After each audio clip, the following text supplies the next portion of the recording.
Chapitre 15. La période médinoise. De l'action et de l'engagement. Médine. Fréquente la mosquée. Mohammed sallallahu alayhi wa sallam et Abu Bakr parvinrent, grâce à leurs efforts et au soutien de Dieu, à échapper aux négateurs. Une fois sortis de la grotte, ils reprirent leur voyage en se dirigeant vers Médine. Sur le chemin, ils passèrent par un petit village nommé Quba. Ils s'y installèrent pendant 3 jours, au cours desquels le prophète sallallahu alayhi wa sallam fit construire la première mosquée de l'islam. À Médine, les gens attendaient impatiemment Mohammed sallallahu alayhi wa sallam quand soudain un homme annonça l'approche de 2 hommes qu'il avait aperçus du haut d'un arbre. Les habitants de Médine se précipitèrent alors de toutes parts, mus par leur désir de voir le prophète sallallahu alayhi wa sallam. Ils le virent, de loin, s'avancer sur sa monture. Il arrive, il s'approche, le voilà. Lorsque le prophète sallallahu alayhi wa sallam, en compagnie d'Abu Bakr, arriva près d'eux, les Arabes joyeux clamèrent de tout leur cœur des chants et des vers louant Mohammed sallallahu alayhi wa sallam. Que nous aurions aimé être là, ô messager de Dieu, pour t'accueillir. En écrivant ces lignes sur l'arrivée du prophète sallallahu alayhi wa sallam à Médine, j'ai l'impression de vivre la scène, et une vive émotion me saisit. Les musulmans étaient témoins d'un événement exceptionnel qui allait bouleverser leur vie ainsi que l'histoire du monde. Anas ibn Malik dit: Médine s'est illuminée à l'arrivée du prophète sallallahu alayhi wa sallam, et elle s'est assombrie à sa mort. Au milieu de cette joie et de ces cris qui clamaient la grandeur de Dieu, le prophète sallallahu alayhi wa sallam descendit de sa monture et prononça quelques mots. Répandez la paix, donnez à manger à ceux qui ont faim, honorez les liens de parenté, priez pendant que les gens dorment, vous entrerez au paradis en paix. Il commença et termina son discours par la paix. Le prophète sallallahu alayhi wa sallam venait, en 5 phrases, de résumer le message de l'islam. La paix doit se répandre sur le plan horizontal, c'est-à-dire entre les hommes. Elle provient aussi de l'axe vertical, la relation à Dieu. La paix des hommes pour avoir la paix de Dieu. En clair, la finalité de cette religion est d'apporter la quiétude dans le cœur de ceux qui y adhèrent. Ces paroles nous placent au cœur du message de cette religion. En effet, le terme islam signifie à la fois soumission et paix. Après qu'il ait prononcé ces paroles, les habitants de Médine se hâtèrent et se bousculèrent dans l'espoir d'avoir l'honneur de l'héberger. Mais Abu Ayyub al-Ansari devança tout le monde en prenant les bagages du prophète sallallahu alayhi wa sallam jusqu'à sa demeure. Le messager y demeurera quelques jours. Une fois à Médine, le prophète sallallahu alayhi wa sallam commença par faire 3 choses: la construction d'une mosquée, l'établissement d'un lien de fraternité entre les muhajiroun, les immigrants de la Mecque, et les ansar, les auxiliaires de Médine, et la mise en place d'une constitution régissant les rapports entre les citoyens de Médine. Sa première intention, une fois arrivé à Médine, était de construire une mosquée à l'endroit même où sa chamelle s'arrêterait. Celle-ci s'agenouilla sur un terrain qui appartenait à 2 orphelins. Le prophète sallallahu alayhi wa sallam l'acheta et entreprit aussitôt la construction de la mosquée, à laquelle il contribua avec ferveur en portant les briques et les pierres qui recouvrirent son corps de poussière. Cette entreprise du prophète sallallahu alayhi wa sallam, qui fut son premier souci dès son arrivée à Médine, montre d'emblée la place et l'importance de la mosquée. Celle-ci était plus qu'un lieu de prière. Elle était un centre où étaient réglées les affaires des citoyens de Médine et où étaient prises les décisions concernant la communauté musulmane. Elle était également une école où les musulmans venaient s'instruire et apprendre leur religion. Une mosquée en islam doit être active et rayonnante. Elle doit servir la communauté et ne pas être réduite à un simple lieu de prière. Elle doit être le lieu de multiples activités comme des cours et des rencontres.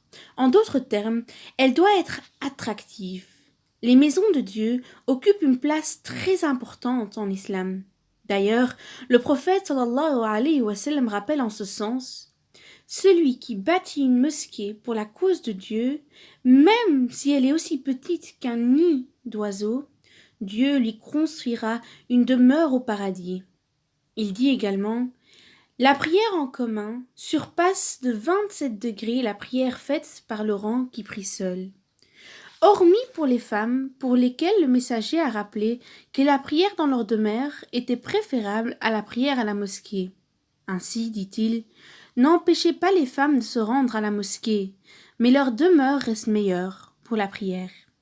Quant au fait d'aller s'instruire et se rendre utile, ceci leur est, au même titre que les hommes, recommandé.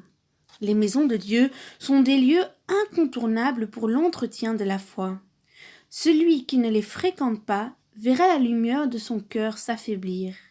Tu devrais, chère sœur, cher frère, mettre en place un emploi du temps spécifique à la fréquentation de la mosquée. Par exemple, programmer 3 jours dans la semaine où tu irais prier à la mosquée et un jour où tu irais y étudier. Ceci en fonction de tes occupations. Cela étant, j'aimerais faire un constat désolant concernant la prière du vendredi, dont le caractère obligatoire fait l'unanimité des savants. En effet, on remarque que bon nombre de personnes négligent cette prière en commun bien qu'elle n'ait aucune contrainte, notamment celles qui dirigent des commerces et qui ont donc la possibilité d'interrompre leur travail et qui malgré tout préfèrent délaisser cette prière capitale afin d'augmenter leurs gains. Chère sœur, cher frère, de tout mon cœur, je t'invite à prendre conscience de ton acte et sache que si tu te détournes de Dieu dans cette vie pour servir tes intérêts bassement matériels, lui, il t'abandonnera dans l'autre vie. Dieu dit en ce sens: ô croyants, quand est fait l'appel à l'office du jour du vendredi, alors empressez-vous au rappel de Dieu et abandonnez tout négoce. Cela est certes mieux pour vous si seulement vous saviez. Une fois le prophète sallallahu alayhi wa sallam dit du haut de sa chair que certaines gens cessent résolument de forfaire au vendredi, sinon Dieu scellera leur cœur et les rendra imperméables à toute vertu et à toute guidance. Ils seront alors du nombre des imprévoyants. Il dit un autre jour: j'ai songé un moment à charger quelqu'un de présider la prière, puis m'en aller trouver les gens qui manquent à la prière du vendredi et les brûler dans leur demeure. Jeunes musulmans, jeunes musulmanes, sois assidus à la prière du vendredi, sauf si, bien entendu, tu es sujet à des contraintes, comme le travail ou les études. Prends garde à ne pas délaisser sciemment cette prière en commun, car les conséquences d'un tel comportement seront néfastes sur l'état de ton cœur, comme le rappelle à juste titre le messager. Celui qui manque 3 prières du vendredi par négligence, Dieu scellera son cœur. Aime ton prochain, respecte autrui. Le prophète sallallahu alayhi wa sallam, une fois la mosquée édifiée, se chargea d'établir un lien de fraternité entre les émigrants et les habitants de Médine. Chaque Médinois devait fraterniser avec un frère mécois en lui prodiguant une part de ses biens. En effet, les musulmans de la Mecque avaient quitté leur ville au nom de leur foi, en abandonnant tous leurs biens que les négateurs avaient d'ailleurs saisis. Ils avaient une foi telle qu'ils avaient sacrifié leur richesse pour l'amour de Dieu en émigrant à Médine. C'est bien là le sens de l'émigration. S'exiler loin de l'oppression pour préserver et entretenir la foi, même si l'on doit pour cela perdre les biens de ce monde. Toutefois, le sens de l'émigration, ici, a une autre portée qui est non moins importante, celle de l'exil vers l'intérieur, vers le territoire du cœur. Il s'agit, quand celui-ci est soumis au danger des tentations de ce bas monde, de revenir à l'intérieur de soi et de faire un véritable effort, jihad, pour maîtriser ses mauvais penchants. C'est là, en vérité, le véritable sens de l'exode. Les auxiliaires de Médine se montrèrent très chaleureux et partagèrent la moitié de leurs biens avec les Mécois. Ils firent preuve d'un altruisme et d'une générosité sans égale. La fraternité et l'amour régnèrent dès lors. Le prophète sallallahu alayhi wa sallam savait l'importance de ce sentiment dont il fit son soutien, sa vie durant. Il savait s'incliner et imprégner les cœurs de sa délicatesse d'âme. Son amitié ne manquait jamais d'attendrir ses prochains. Son sourire était l'expression de son amour, et sa douceur était le fruit de son affection. Il était sensible et émotif. Il savait dire « je t'aime ». Un jour, il saisit un de ses compagnons, Mu'adh ibn Jabal, par la main et lui confia affectueusement « Ô Mu'adh, par Dieu, je t'aime, et je te conseille, ô Mu'adh, de ne pas oublier de dire, à la suite de chaque prière rituelle, « Ô Dieu, aide-moi à me souvenir de toi, à te remercier et à parfaire mon adoration à ton égard. » Il exhortait toujours ses compagnons à déclarer leur amour. Quand quelqu'un aime son frère ou sa sœur, qu'il lui fasse part de son amour. Ma sœur, mon frère, sache aimer ton prochain à travers des gestes, des paroles et des sacrifices. Le messager n'avait de cesse d'exhorter à la fraternité et de rappeler son importance. Aussi dit-il, le musulman est le frère du musulman. Il n'est pas injuste envers lui et ne le livre pas à ses détracteurs. Celui qui vient en aide à son frère, Dieu lui viendra en aide. Et celui qui dissipe la tristesse ou la difficulté d'un musulman, Dieu le soulagera d'une peine le jour de la résurrection. Apprends à fermer les yeux sur les défauts de ton frère ou de ta sœur. Quand tu rencontres une personne, souris-lui, du fond du cœur. Sache être attentif à l'égard de celui ou celle qui a besoin d'apaisement. Le messager ne dit-il pas « Le musulman est le frère du musulman » Il ne doit ni l'opprimer, ni l'abandonner. Celui qui viendra en aide à son frère, Dieu lui viendra en aide à lui-même. Celui qui délivrera un musulman d'une angoisse, Dieu le délivrera d'une des angoisses du jour de la résurrection. Celui qui couvrira de son égide un musulman, Dieu le couvrira de son égide au jour de la résurrection. De nos jours, l'expression de la fraternité a été réduite à des mots que l'on prononce, des mots qui ont été vidés de leur sens. C'est le règne des apparences et peu s'en faut qu'on soit de véritables hypocrites. Les musulmans sont devenus des véritables acteurs, au point que la fraternité est mise en scène et tout le monde fait semblant de s'aimer. Alors qu'au fond, s'il nous était possible de lire le contenu des cœurs, on n'y verrait sans doute qu'envie et haine. Chères sœurs et frères, nous avons besoin de cet amour du cœur, vraiment. Il faut apprendre à s'aimer et à vouloir le bien pour son prochain. Et surtout, apprendre à dire « je t'aime » du très fond du cœur. Il faut redonner de la vie à ce sentiment. C'est d'ailleurs, comme nous l'avons remarqué, l'une des premières choses que le prophète sallallahu alayhi wa sallam a eu le souci de réaliser en arrivant à Médine. Propager l'amour à travers la fraternité. En effet, il ne cessera de mettre l'accent sur ce principe. Ainsi, rappelle-t-il, le véritable musulman est celui dont les musulmans n'ont à redouter ni la langue ni la main. L'un de vous ne sera véritablement croyant que lorsqu'il aimera pour son frère ce qu'il aime pour lui-même. Il exhorta même à la bienfaisance envers le voisin, quel qu'il soit. N'entrera pas au paradis celui dont le voisin n'est pas à l'abri de son mal. Il n'est pas vraiment croyant, celui qui va dormir le ventre plein, alors qu'il sait que son voisin a faim. on remarque combien le prophète sallallahu alayhi wa sallam exhorte les musulmans à porter leur attention et leur amour envers leur prochain.